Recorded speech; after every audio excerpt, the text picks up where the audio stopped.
Halo, nama saya Theo. Aku adalah bagian dari tim tanggap bencana Palang Merah dan Bulan Sabit Merah. Di video ini, aku ingin berbagi informasi tentang cara kita sebagai perhimpunan nasional dalam mempersiapkan dan merespon bencana dan krisis di sebuah wilayah. Apa pentingnya berdiskusi tentang kesiapsiagaan dalam konteks urban? Estimasi pada 2050 ialah 2 dari 3 individu akan hidup di daerah urban. Seiring berjalannya waktu, bencana dan kejadian darurat lainnya turut meningkat serta dampaknya dalam 25 tahun terakhir. Tren ini disinyalir akan berlanjut dengan adanya tingkat urbanisasi yang cepat, migrasi, dan perpindahan penduduk yang dikarenakan oleh perubahan iklim dan perkembangan di daerah urban yang tidak terencana dengan baik. Sehingga, staf serta relawan Palang Merah dan Bulan Sabit Merah perlu merespon terhadap bencana lebih sering dan krisis di area urban yang kompleks. Kita perlu memastikan agar memiliki kapasitas yang memadai untuk menanggapi berbagai keadaan darurat di konteks urban. Kita memiliki pendekatan Preparedness for Effective Response atau PER agar siap menghadapi situasi darurat. PER memberikan langkah yang dapat digunakan secara tepat, terkoordinasi, serta relevan di situasi urban. Misalnya, beberapa tahun yang lalu terjadi bencana banjir di daerahku. Situasi tersebut membuat sulit sekali untuk dikendalikan.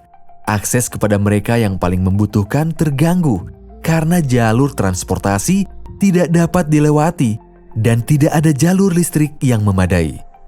Banyak sekali tetanggaku yang terjebak di gedung bertingkat dan tidak dapat berkomunikasi karena tidak ada sinyal yang memadai dan sistem transportasi yang tidak bisa digunakan. Lalu, sulit sekali untuk mengidentifikasi individu yang terdampak oleh bencana karena setiap individu memiliki pengalaman yang berbeda-beda. Koordinasi juga menjadi tantangan karena banyak pihak yang ingin membantu dan menimbulkan kebingungan dan tanggung jawab yang tumpang tindih. Pelajaran dari pengalaman ini, kita wajib untuk memperbaharui rencana kesiapsiagaan secara berkala agar dapat meningkatkan kemampuan kita untuk berkoordinasi dengan para pemangku kepentingan dan merancang praktik terbaik pada skenario bencana yang beragam dan meningkatkan kapasitas kita untuk mengidentifikasi mereka yang paling membutuhkan secara efektif. Apa saja hal yang perlu dilakukan agar dapat berkoordinasi dengan pemangku kepentingan dengan baik? Penting memiliki konsil manajemen bencana, sehingga kita memiliki pengertian tentang kompleksitas dan berbagai aktor yang ada di lapangan agar mampu belajar menjadi lebih baik. Dengan adanya kesiapsiagaan yang baik, kita memiliki koordinasi yang efektif dan kolaborasi dengan berbagai aktor seperti pemerintah setempat, organisasi masyarakat, dan pihak swasta. Apa saja yang bisa kita lakukan untuk mempersiapkan skenario ini? Belajar dari bencana sebelumnya dan mengetahui informasi terkini memberi kemampuan untuk membuat skenario banjir dengan keadaan kesulitan akses serta tanpa adanya aliran listrik yang memadai. Kita dapat mempelajari tentang dampak sebuah bencana serta menghitung dengan tepat terkait jumlah individu yang harus dievakuasi dan mengkoordinir kebutuhan yang dibutuhkan di area tersebut. Secara berkala, kita akan mengembangkan skenario ini untuk dapat menyesuaikan dengan dinamika yang ada di lapangan. Misalnya di Beirut, adanya jumlah pendatang populasi yang tinggi, pergi dari negara asalnya, adanya letusan dahsyat di kota, pandemi COVID-19, kerusuhan yang terjadi secara simultan.